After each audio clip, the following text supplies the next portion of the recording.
అందరికీ నమస్తే, నేను సూర్య. ఇప్పుడు మనం హైదరాబాద్ సిటీ శివారు ప్రాంతంలో ఉన్నటువంటి అబ్దుల్లాపూర్ మెట్ మండలం కోహెడ గ్రామంలో అయితే ఉన్నాం.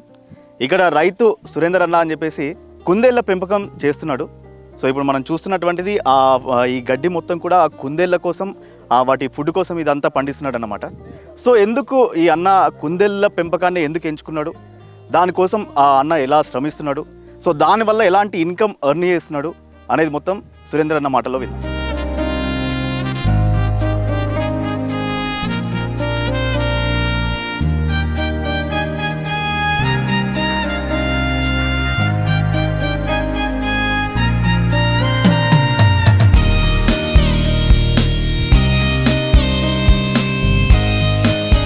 అయితే ఈ షెడ్లోకి కుందేళ్ల పెంపకం ఎక్కడైతే చేస్తున్నాడో ఆ షెడ్లోకి అయితే ఎంటర్ అవుతున్నాం.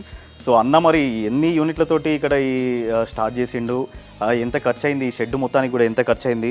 మనం మామూలుగా వ్యవసాయంలో కూడా చూసుకున్నాం, రైతులకి ప్రభుత్వం నుంచి అయితే సబ్సిడీలు వస్తూ ఉంటాయి కదా.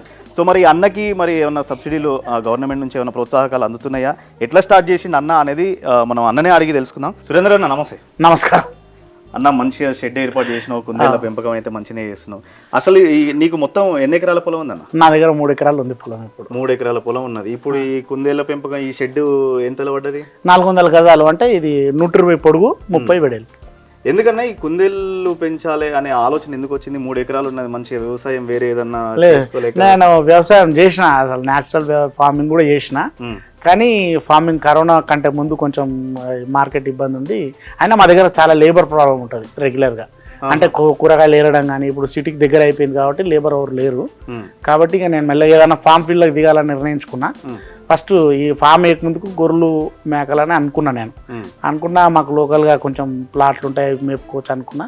కానీ అది బడ్జెట్ ఎక్కువ అని మనం నెక్స్ట్ ఏం చేసుకున్నా, ఇక మళ్ళీ కుందేళ్ళకి షిఫ్ట్ అయింది. అచ్చా, దీనికైతే బడ్జెట్ తక్కువ. చాలా తక్కువ కూడా మాట్లాడదాం. ఇప్పుడు లేబర్ లో గురించి కూడా అన్నావు కదా, లేబర్ తక్కువ ఉంటారు అది కానీ. అంటే ఇప్పుడు మరి దీనికి లేబర్ ప్రాబ్లం ఇష్యూ ఏమున్నదా? నేను చేసుకుంటా, నేను మా ఆమె ఇద్దరం చేసుకుంటాం అంతే. ఇక వేరే ఎవరు లేదు. నేను పొద్దుగాల మార్నింగ్ వస్తా, అంత క్లీనింగ్ సెక్షన్ అంతా చూసుకుంటా, దాంట్లో మందులు అవన్నీ చూసుకుంటా. ఎట్లా ఏం మందులు వేస్తారు? మందులు ఖచ్చితంగా రోగాలు ఉంటాయి, ఉంటాయి ఖచ్చితంగా. ఎట్లా గుర్తుపడతారు? ఇది అదే మనం గుర్తుపట్టాలి. సర్ది అయితే సర్ది దగ్గు తగులుతుంటది, డల్లుగా ఉండడం కానీ, సర్ది కావడం, తగ్గుతుంది. సేమ్ మన మనిషి లక్షణాలు ఉంటాయి. మనిషి జీర్ణ వ్యవస్థనే ఉంటుంది అంటే మనిషి లక్షణాలు ఉంటాయి. దీనికి మనం చూసుకోవాలి. మోషన్స్ ఉంటే మనకు తెలిసిపోతుంది. దగ్గు, సర్ది, పిల్లలకు పాలు దాపించిందా లేదా, ఇంకేదైనా ఇంకేమైనా గజ్జి లాంటిది ఏమైనా వచ్చిందా, డైలీ పర్యవేక్షణ ఉండాలి. అవన్నీ చెక్ చేస్తారు రోజు, ప్రతిరోజు పొద్దున, మధ్యాహ్నం, సాయంత్రం ఖచ్చితంగా ఫామ్ లో చెక్ చేయాల్సింది. ఎప్పుడు నీకు ఎప్పుడు ఏ దానికి ఏ రోగం వచ్చిందనేది మనం ఏం చెప్పలేదు. ఇప్పుడు మీ పక్కన ఇది ఉంది గడ్డి, ఇది ఎక్కడి నుంచి తీసుకొస్తారు మీరు? ఇది నేను వేసుకున్నా కదా. ఇప్పుడు ఇది ఒక 400 గజాల షెడ్ ఉంది నా దగ్గర. ఇప్పుడు ఒక 200 బ్రీడర్స్ ఉంటాయి. అంటే 20 యూనిట్స్, యూనిట్కు 10. నా దగ్గర 20 మెయింటైన్ చేస్తాను. అంటే నేను మా ఇద్దరం కాబట్టి 20 మెయింటైన్ చేసుకుంటున్నాను. అంటే 200 బ్రీడర్స్. మిగతా సెక్షన్ బేబీస్, ల్యాబ్, మిగతా సెక్షన్ అంతా మళ్ళీ సపరేట్ వెనకాల ఒక హాఫ్ సెక్షన్ ఉంది కాబట్టి దీని నుంచి వచ్చిన ప్రొడక్షన్ అంతా అట్లా చేసుకుంటాం. ముందు ఎట్లా స్టార్ట్ చేసినావన్నా? ఎన్ని యూనిట్లతోటి? నేను ఫస్ట్ స్టార్ట్ చేసింది 30 తోటే స్టార్ట్ చేసిన. అసలు నేను దాంట్లో సక్సెస్ అవుతానా కాదా అని ఫస్ట్ నేను చెక్ చేసుకున్నా. అంటే నాకు సెట్ అయితేయా కావా అని చెప్పి తక్కువ పెట్టుబడితోటి 30 వేసుకున్నా. నేను 30 వేసుకుని నేను బాగా తిప్పల పడ్డా, బాగా రిస్క్ అయింది. అయినా సరే అని చెప్పి కొంచెం కొంచెం నేర్చుకుంటా ఇప్పుడు ఇన్ని సంవత్సరాలు, 6వ సంవత్సరం. నేను ఎందుకు అడుగుతానా అంటే, ఇప్పుడు మామూలుగా కొంతమంది ఇప్పుడు వీడియో చూసినా కూడా డబ్బులు ఉన్నాయని చెప్పేసి, మాకు కూడా ప్లేస్ ఉన్నది కదా అని చెప్పేసి ఎన్నంటే అన్ని యూనిట్లు కొనేసి పెట్టేస్తామంటే కుదరదు. ఇది అసలు కుదరని చెప్తుంటే వాటి ఆరోగ్యం ఎట్లున్నది అవి కూడా చెక్ చేసుకోవాలంటే నేను షాక్ అవుతాను. డాక్టర్లు ఎవరన్నా వస్తారా మీరు పోయి మామూలుగా? అంటే మనకి ఇది ఒకటి మీ ద్వారా చెప్పాల్సింది ఏంటంటే, స్టేట్ గవర్నమెంట్, సెంట్రల్ గవర్నమెంట్ మరి ఈ ర్యాబిట్ కు సంబంధించింది డాక్టర్ని కేటాయించలేదు. ఏంటంటే సరే ఫార్ములాస్ మన కుక్కలకు, పిల్లలకు సంబంధించిన ఫార్ములాస్ ఉంటే డోసు సెలెక్షన్ ఉంటుంది ఇంట్లో. ఆ డోస్ అనేది మన గవర్నమెంట్ ఏం కూడా, ఇది కుందేలు ఫామ్ అని గవర్నమెంట్లకు తెలుసు. కానీ వెటర్నరీ డాక్టర్ని దీనికి సపరేట్గా ట్రైనింగ్ ఇచ్చిన వెటర్నరీ డాక్టర్ మనకు అందుబాటులో లేరు. ఇప్పుడు అన్న మొత్తం షెడ్ ప్లానింగ్ ఎట్లా చేసినావు అన్న అసలు? ఇది అంటే ఇంత హైట్ ఉండాలి అని అట్లా ఎట్లా ప్లాన్ చేసినావు? ఇవి రాడ్ కానీ ఇవి బోన్ల గురించి కూడా మాట్లాడదాం. ఫస్ట్ షెడ్ ఎట్లా ప్లాన్ చేసినావు? అంటే ఏం లేదు, ఏమన్నా దీనిలో కుందేళ్ల కంటే ముందు ఏమన్నా చేసినావా లేకపోతే? లేదు, కుందేళ్ళ కోసం అయితే నేను ఫామ్ వేసుకున్నా, పూటెళ్ళే కానీ మేకలే కానీ అనుకున్నా. కానీ షెడ్ మాత్రం మనకు రెగ్యులర్ గా ఈ మన బాయిలర్ కోళ్లకు సంబంధించింది ఎట్లా వేసుకుంటామో షెడ్ మాత్రం ఇంత లెవెల్ ఉండదు. గాలి వెలుతురు హైట్, గాలి వెలుతురుకు తూర్పు పడమట షెడ్. ఇదైతే మన పెద్దల నుంచి చెప్పింది. వేరే ఫామ్ లో ఏమున్నాయి కానీ వీటిని చూసి ఈ మోడల్ ఇది వేసుకున్నాం. ఎంత ఖర్చు వచ్చిందన్న మొత్తం షెడ్? నాకు అప్పుడు నేను ఇప్పుడు ఇది ఫిబ్రవరి 25th వస్తే 6వ సంవత్సరం కంప్లీట్ అవుతుంది. ఇప్పుడు 5వ సంవత్సరంలో రన్నింగ్లు ఉన్నాం మనం. ఇప్పుడు 10వ నెల 5వ సంవత్సరం, ఇంకా 2 నెలలు అయితే, ఇంకా 4 నెలలు అయితే 6వ సంవత్సరం కంప్లీట్ అవుతుంది. 6వ సంవత్సరంకి కరోనా కంటే ముందు డబుల్ అయింది వస్తువులన్నీ.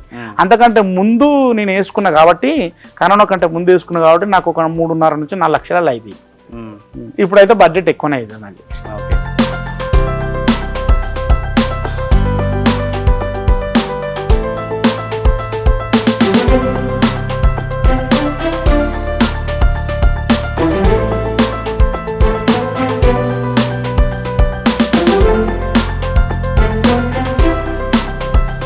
అన్న ఇప్పుడు షెడ్కు మొత్తం 4 లక్షల దాకా ఖర్చు అయింది అంటున్నావు. ఇక దీనిలో మళ్ళీ ఇప్పడాలు తీయడాలు ఏముండదు, మళ్ళీ రిపేర్లు అట్లా ఏమన్నా ఉంటాయా చేపియడానికి? ఇక రిపేర్లు అంటే ఏముండవు, మనం మెయింటైన్ చేసుకుంటే. ఈ రేకులు ఏమన్నా మిగతాదంతా ఐరన్ కదా, రేకులు ఏమన్నా రేకు ఎప్పుడన్నా పలిగిపోయినప్పుడు ఎక్స్చేంజ్. ఈ బోన్లు ఎక్కడి నుంచి వేయించినావన్నా? బోన్లు నేను అసలు యాక్చువల్ గా నేను రెడీ చేయలేదు ఇవి. అసలు మామూలుగా కొత్తగా రెడీ చేస్తే మాత్రం ప్రజెంట్ ఈ డేట్కి మాత్రం 6,500 రూపాయలు ఒక చాలేంది. ఇప్పుడు రెడీ చేసి బోన్ రెడీగా ఇచ్చేస్తాము.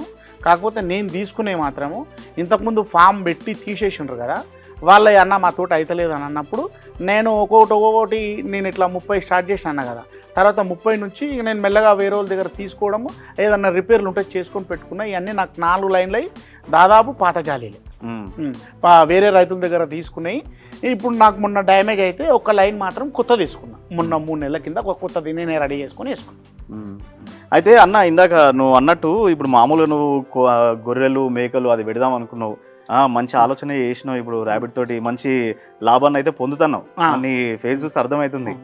నువ్వు అసలు ఏం చదువుకున్నావు అన్న? నేను చదివింది ఇంటర్మీడియట్. మరి బాగానే ఆలోచన చేసినావు, మంచిగానే.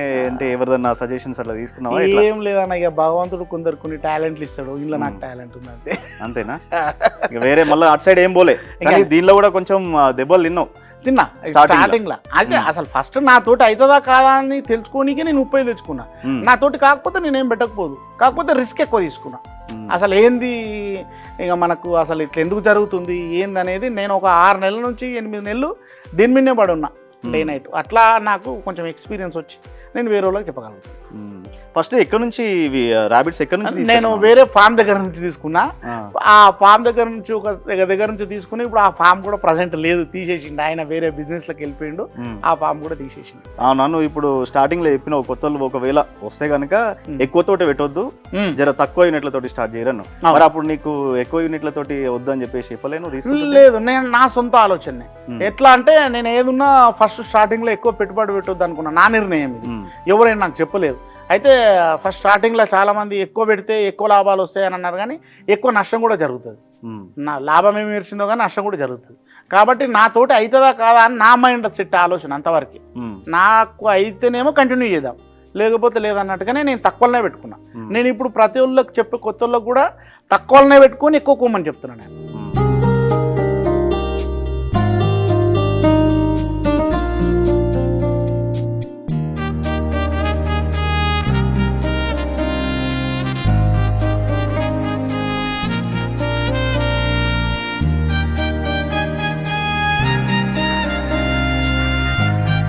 అన్న ఇప్పుడు మనకి కుందేళ్ళ రకాలు ఉంటాయా?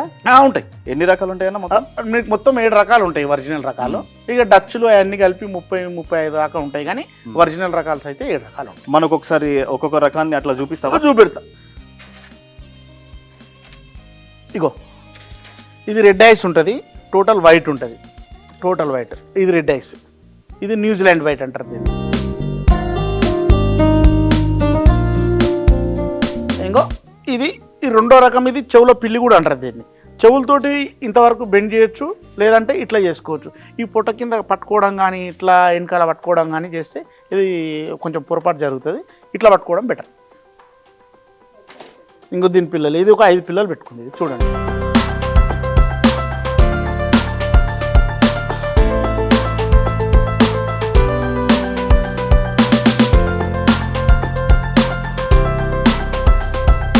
ఇగో ఇది రెండో టైపు.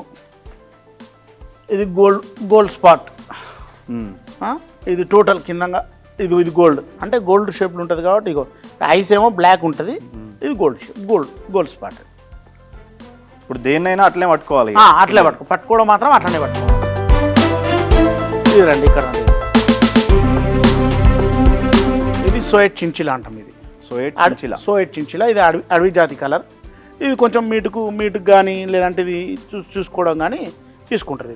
ఇది బ్లాక్ ఐస్ ఇట్లా ఈ కలర్.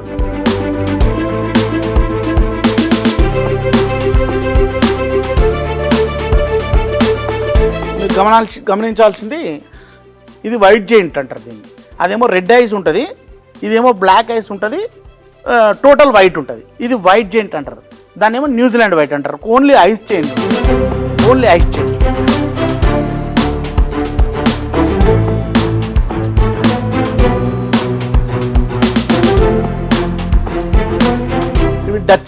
డచ్ అంటే ఇది బ్లాక్ జెయింట్ ప్లస్ న్యూజిలాండ్ వైట్కు కలిపి పుట్టింది అన్నట్టు. ఇది డచ్. ఇట్లాంటి డచ్లు చాలా ఉంటాయి. ఏ కలర్కు ఉంటే ఆ కలర్కు చాలా చాలా డచ్లు ఉంటాయి, చాలా రకాలుగా డచ్లు ఉంటాయి.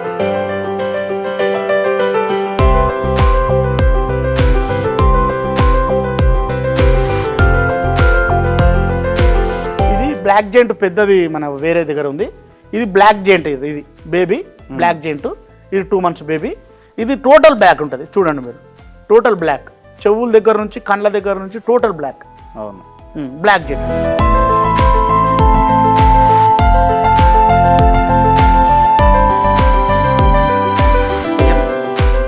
ఇంకా నీకు కాలిఫోర్నియా వైట్ ఉంటుంది. వైట్ అంటే అక్కడ సైడ్ ఉండొచ్చు. చెవులు నల్లగా, ముక్కు నల్లగా, కాళ్ళు నల్లగా ఉంటాయి. అది కాలిఫోర్నియా వైట్ అంటాం మనం. ఇప్పుడు ఇట్లా బ్రౌన్ కలర్ ఉన్నదన్న, బ్రౌన్ గోల్డ్ స్పాట్ అంటాం. అదే గోల్డ్ స్పాట్. బ్రౌన్ అంటాం, గోల్డ్ స్పాట్ అంటాం. మా భాషలో గోల్డ్ స్పాట్. ఇది పెద్ద బ్లాక్ ప్యూర్ బ్లాక్.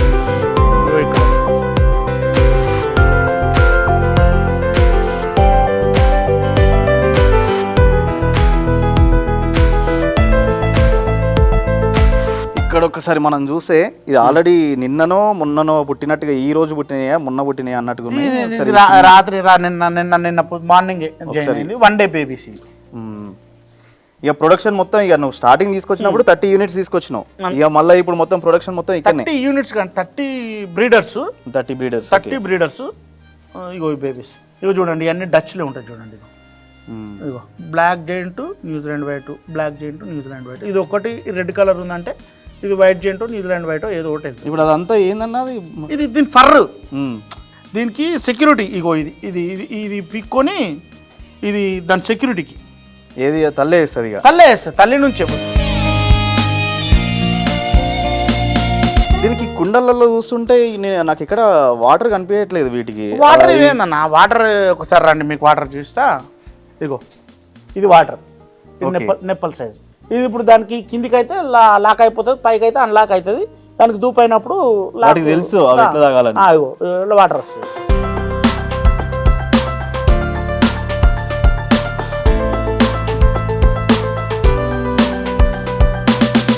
ఇప్పుడు ఈ దాన మాత్రం ఈ కుండలు ఎప్పటికీ ఉంటుంది. ఆ కుండ అలా ఎప్పటికి ఉంచాలి.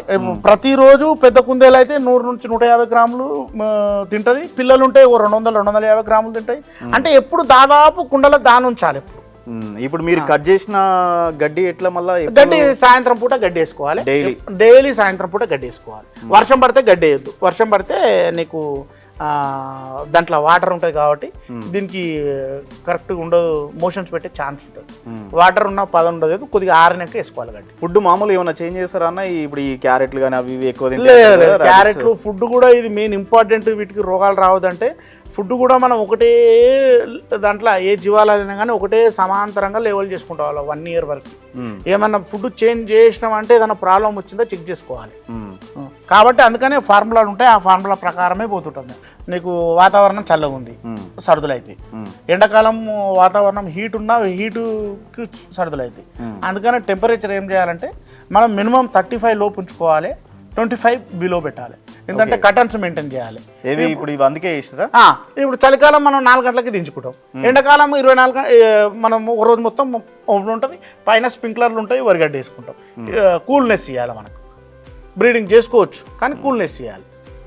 35 లోపు పెరగొద్దు, మన వాతావరణం అనుకూలంగా ఉండాలి.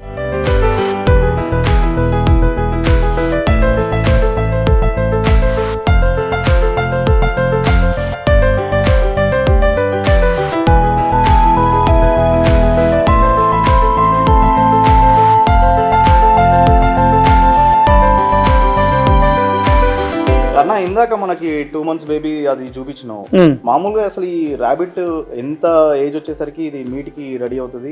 ఇది మనం 1 month తల్లి దగ్గర ఉంచాల్సి వస్తుంది. 1 month తర్వాత మనం మార్కెట్ చేసుకోవాలనుకుంటే బేబీస్ అమ్ముకోవచ్చు. అంటే 1 month 45 days నుంచి 40 daysకి నేను అమ్మేస్తాను బేబీస్ పెట్ షాప్ వాళ్ళకి. మిగతా అది నేను మీట్కే సాగాలనుకుంటున్నా. మీటుకు చాలా తక్కువనే ఉంటుంది నా దగ్గర. నేను బేబీస్ ఎక్కువ అమ్ముతా, ల్యాబ్కి ఎక్కువ అమ్ముతా. ల్యాబ్కు 1.5 నుంచి తీసుకుంటారు. ఆ ల్యాబ్లో రేట్లు డిమాండ్ సప్లైని బట్టి ఉంటుంది. తర్వాత మనం బేబీస్ మనకు మార్కెట్ పోయిన తర్వాత లేదు దీనికే రావాలి మీట్కే రావాలనుకుంటే 3.5 months ఉంటుంది. 1.5 నుంచి 1.6 నుంచి 1.9 వస్తుంది. 3.5 monthsలో ఖచ్చితంగా రావాల్సిందే. హైదరాబాద్ పక్కకే ఉంది కాబట్టి మనకు ప్రతి ఒళ్ళు మన దగ్గర ఫామ్కి వచ్చి, నేను ఫామ్లో పని చేసుకున్న వరకే సరిపోతుంది నాకు. వాళ్ళు మార్కెట్ అంతా మన దగ్గరికి వస్తారు, ఫోన్ల ద్వారానే పోతాయి. మన రెగ్యులర్ కస్టమర్స్ ఉంటారు, ఆ రెగ్యులర్ కస్టమర్కి నేను అందేయలేకపోతా. మొత్తం మీద 4 మార్కెట్లు ఉంటుంది. బేబీస్ ఫస్ట్ బేబీస్, తర్వాత ల్యాబ్, తర్వాత మీటు, తర్వాత బ్రీడర్స్. Last choice breeders. ఎందుకంటే ఎవరన్నా ఇంట్రెస్ట్ ఉండి మేము ఖచ్చితంగా చేస్తాము అంటే వాళ్ళకి అన్నీ వివరించి చెప్పిన తర్వాతనే నేను బ్రీడర్స్ ఇస్తాను. ఇక ఎండాకాలం మాత్రం కొంచెం మీటు పోదు, ఎందుకంటే హీట్ ఉంటుంది కాబట్టి ఎండాకాలం కొద్దిగా ఇంట్రెస్ట్ చూపెట్టారు మీట్ ఒకటి.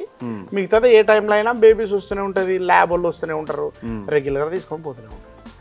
ఇప్పుడు మీరు నైట్ వెళ్ళేటప్పుడు ఇది మొత్తం కర్టెన్ మొత్తం క్లోజ్ చేస్తారా లేకపోతే వదిలేస్తారా? అట్లా లేదు, నేను ఎండాకాలం ఏమంటున్నా మీకు ఇంతకుముందు కూడా చెప్పిన, ఎండాకాలం ఏమో ఓపెన్ చేసుకోవాలి, వాతావరణం హీట్ ఉంటుంది. నైట్ టైంలో మీరు ఇంటికి వెళ్ళే టైంలో కూడా నీకు ఒక 2 నెలలు ఓపెనే ఉంటుంది.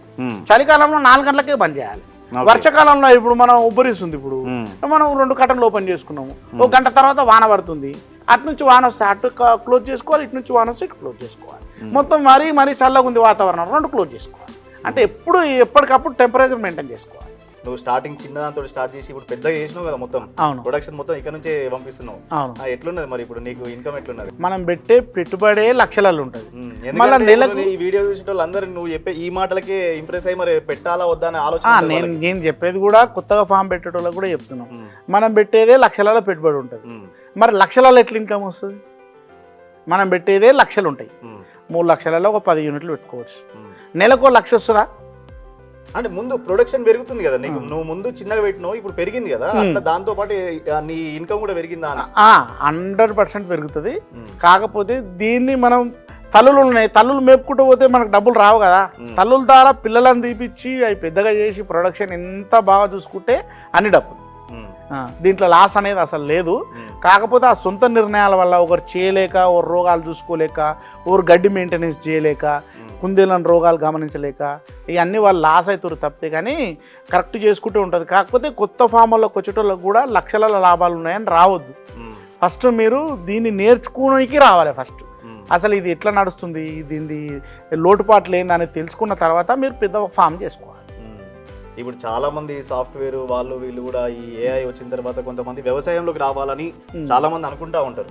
సో ఇప్పుడు నువ్వు కొత్తగా ఈ ర్యాబిట్ పెంపకం అనేది చూసిన తర్వాత వాళ్ళు ఈ ఆలోచన చేసి ఇటు వద్దాము అనుకునే వాళ్ళకి నువ్వు ఇచ్చే సజెషన్స్ ఏంటి? ఓకే, నేను స్టార్టింగ్ నుంచి కూడా అదే చెప్తున్నా.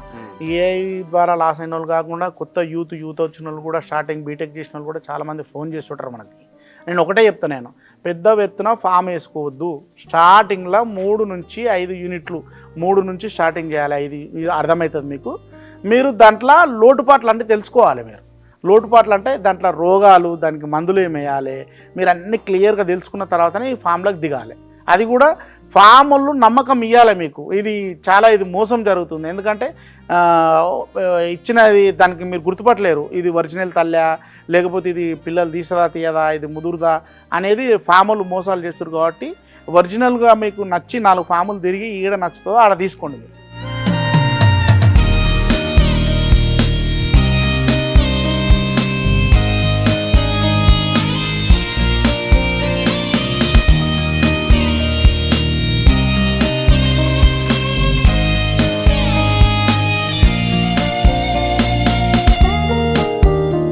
కుందేలుకి మామూలుగా లైఫ్ స్పాన్ ఎంత ఉంటుంది? లైఫ్ స్పాన్ అంటే మనము 16 years 17 years బతుకుతుంది అంటారు. కానీ మనం బిజినెస్ వ్యాపారంలో ఉన్నాం కాబట్టి మనము 6 monthsకు క్రాసింగ్కి వస్తాయి. 6 months తర్వాత ఇయర్లీ 4 నుంచి 5 క్రాప్స్ తీస్తుంది. అంటే డెలివరీ అయిన తర్వాత ఒక నెల తల్లుల దగ్గర ఉంచుకుంటుంది, ఒక పుట్టలో ఒక క్రాసింగ్ అయిన తర్వాత నెల ఉంటుంది. దాని తర్వాత తల్లి బిహేవియరు అది క్రాసింగ్ యాక్టివ్ ఉంటే మళ్ళీ క్రాసింగ్ పెట్టుకుంటే సంవత్సరానికి 4 నుంచి 5 సార్లు ప్రొడక్షన్ ఇవ్వగలుగుతుంది. అది నా దగ్గర మాత్రం 3.5 4 years వరకు ప్రొడక్షన్ ఇస్తుంది. 4 years తర్వాత నేను పిల్లలు 2 3 పెడితే మనకు ఇన్కమ్ తక్కువ అవుతుంది. కాబట్టి ఆ ప్రొడక్షన్ దాని నుంచి ఎప్పుడు పిల్లలు తక్కువ అవుతుంది, దాన్ని నేను మీటికి ఇచ్చేస్తాను. మామూలుగా కుందేళ్ళు డెలివరీ అయినప్పుడు ఎన్ని పిల్లలకి జన్మనిస్తుంది? ఎన్ని పిల్లలు పుడతాయి? పిల్లలకు జన్మనిచ్చేదంటే మనం క్రాసింగ్ రెగ్యులర్గా ఏది చేపిస్తామో అది రెగ్యులర్గా చేపిస్తాము. మొగదాన్ని ఎప్పటికప్పుడు చేంజ్ చేస్తుండాలి. మనం 1.5 yearకు 1 yearకి చేంజ్ చేస్తుండాలి. ఈ ఆడ ఫిమేల్ కూడా దాంట్లో ఉన్న బలాన్ని బట్టి పిల్లలకు ఎన్ని ఉన్నాయనేది తెలుస్తుంది. అది 2 నుంచి 10 ఎప్పుడైనా పెట్టవచ్చు. ఇంకా ఇప్పుడు మామూలుగా నీ దగ్గర నుంచి కుందేలు కొనుక్కపోయేటోళ్ళు, అది ఇప్పుడు నువ్వు చెప్పినావు కదా వీటికి కూడా కొన్ని రోగాలు వస్తాయి అట్లా ఇట్లా అని చెప్పేసి, మంచిగా ఉన్నది రోగం ఉన్నది అది ఎట్లా చూసి వాళ్ళకు అమ్ముతావు? ఎట్లా గుర్తిస్తారు వాళ్ళు? అసలు రోగం ఉన్నది అంటే మనం రోగం లేకుండా మెయింటైన్ చేస్తా. దాదాపు రోగం ఉన్నది అంటే ఆల్రెడీ సరిది అయిందనుకో, దగ్గు అయితే దగ్గుతుంది, సరిది అయితే ముక్కు నుంచి కారుతుంది, మోషన్స్ అయితే వెనకాల మనకు కనిపిస్తూనే ఉంటుంది, గజ్జి వచ్చిందనుకో చెవులకు కానీ కాళ్ళకు కానీ ముక్కుకు కానీ మనకు కనిపిస్తూనే ఉంటుంది. మనం కరెక్ట్గా ఫాము మెయింటైన్ చేసేటప్పుడు ఫస్ట్ ముందు జాగ్రత్తలు తీసుకోవాలి. అసలు ఈ వాతావరణానికి ఇది వస్తుంది అన్నప్పుడు అట్లాంటి మనం మెడిసిన్స్ వేసుకుంటే, మెడిసిన్స్ ఏం పెద్ద ఖర్చు కావు కానీ అట్లాంటి మెడిసిన్స్ వేసుకుంటే ఫస్ట్ ముందు రోగాలు రాకుండా చూసుకోవాలి ఎనిమల్ని. ఇప్పుడు దీనికి లేబర్ పని అవసరం లేదు అని చెప్పారు కదా, మామూలుగా మీరు పొద్దుగాల ఎన్ని గంటలకు వస్తారు, ఎన్ని గంటల నుంచి దీనికోసం పని చేస్తారు, మళ్ళీ ఎప్పుడు బంద్ చేసుకొని పోతారు? ఇది నేను పొద్దున 5కి వస్తా అండి. నేను 5:30కి వస్తా. 5:30కి వచ్చి ఫస్ట్ మొత్తం మందులు డబ్బా పట్టుకుని అన్నీ ఎంక్వైరీ చేస్తా. ఏం రోగం ఉంది, పాలు ఏం దాపించుకోలేదు, అసలు ఎందుకు ఇట్లా అవుతుంది అనేది అన్నీ చెక్ చేసుకున్న తర్వాత అంతా కిందంతా క్లీన్ చేసుకుంటా. క్రాసింగ్లు ఏమైనా ఉంటే చూసుకొని అంతా క్లీన్ చేసుకొని ఇంటికి వెళ్ళిపోయిన తర్వాత గడ్డి కోసి మళ్ళీ సాయంత్రం వచ్చి సాయంత్రం గడ్డి వేస్తాను. ఖచ్చితంగా నేను 200 బ్రీడర్స్ ఉన్నాయి కాబట్టి నా దగ్గర ఖచ్చితంగా మనిషి ఉండాల్సిందే. ఎందుకంటే పొద్దున్న నుంచి సాయంత్రం వరకు ఉండాల్సిందే ఒక మనిషికి ఒక జతకైతే కరెక్ట్గా ఈ ఫాము సరిపోతుంది. మామూలుగా 3 ఎకరాలు ఉందన్నావు అన్న, ఇప్పుడు 400 గజాలల్లో ఇదైతే నడిపిస్తున్నావు, మరి మిగిలిన దాంట్లో వీటి కోసమే ఫుడ్ ఏమన్నా అంటే గడ్డి పెంచడం అట్లా పంటలు వేసుడు అట్లా ఏమన్నా లేదు. ఈ ఎకరా జాగా ఉంది కాబట్టి ఇది 400 గజాలల్లో మిగతా ఈ 400 గజాలు ప్లస్ గడ్డి కాబట్టి ఎకరన్నర ఉంది. మిగతాది నేను అంతా ఊరేసుకుంటా. ఒక పంట ఊరేసుకుంటా, ఇంట్లోకి తిండి గింజలు వచ్చేస్తాయి. మిగతాది ఒక మాట ఉంటే ఇంట్లో కూరగాయలకు పెట్టుకుంటా. డిమాండ్ ఎట్లుంటుందన్న మామూలుగా వీటికి కుందేళ్ళకి? డిమాండ్ అవుతుంది. నీ ప్రొడక్షన్ నాణ్యమైన ప్రొడక్షన్ నువ్వు తీసుకుంటే ఆ వ్యాపారస్తునికి మన దగ్గరికైనా తీసుకుపోయినానికి సేల్ అని ఆయనకు కూడా అనిపిస్తే మనం ఏం వదిలిపెట్టాడు. మనం కూడా ప్రొడక్షన్ పూర్గా తీసి ఆ పిల్లలు వీక్గా ఉన్నా మనం మీట్ కూడా సరిగ్గా లేకపోతే వాళ్ళకు కూడా 10 రూపాయలు మిగిలితేనే మన దగ్గరకు వస్తారన్న, లేకపోతే రారు వాళ్ళు. అన్న ఇప్పుడు కొత్తగా వచ్చేటోళ్ళకైతే ఎట్లా చేస్తే బాగుంటుంది, ఏం చేస్తే బాగుంటుంది బాగానే చెప్పినావు. ఇప్పుడు ఇందులో 7 రకాలు అని చెప్పేసి మాకు చూపించినావు కదా, మెయిన్గా ఏ రకం తీసుకుంటే బాగుంటుంది, లేకపోతే అన్ని తీసుకున్నా బాగానే ఉంటుందా, ఎట్లా తీసుకోవాలంటారు? అంటే ఇప్పుడు అన్న వైట్, న్యూజిలాండ్ వైట్ జీన్2 డచ్లు బాగా సేల్ ఉంటాయి. బేబీస్ పెట్ షాప్లకి డిఫరెంట్ కలర్లు ఉండాలి కాబట్టి ఈ 3 రకాలు తీసుకుంటే బాగుంటుంది. మీటుకు కొందరు ఏరియాలో మీటే పోతుంది అనుకుంటే సోయట్ చించిలా ఇంకోటి బ్రౌన్ అడవి కలర్ జాతులు 2 ఉంటాయి, అవి ఎక్కువ ప్రిఫరెన్స్ తీసుకుంటారు. అట్లా నా దగ్గర మాత్రం అన్ని రకాలుగా ఉంటాయి, డచ్లు ఉంటాయి, అన్ని రకాలుగా ఉంటాయి. ఎవరు ఇష్టం కొంచెం కస్టమర్ కొత్తగా పెట్టిన వాళ్ళు మాత్రం బేబీసే ప్రిపేర్ చేయాలి కాబట్టి ఈ 3 నుంచి 4 రకాలు తీసుకుపోయిందే బెటర్. ఇప్పుడు ఈ మేకలు గొర్రెలకు ఇట్లా గవర్నమెంట్ నుంచి సబ్సిడీ వచ్చినట్టు ప్రోత్సాహకాలు ఇప్పుడు నీకేమన్నా ఈ కుందేళ్ళ నేను సొంతంగానే డబ్బులు పెట్టుకున్నా, కాకపోతే గవర్నమెంట్ నుంచి కూడా నాకు 2-3 రైతులు చెప్పారు, గవర్నమెంట్ నుంచి నేను సబ్సిడీ తీసుకొని ఫామ్ పెట్టినా అని చెప్పారు. నేనైతే తీసుకోలేదు.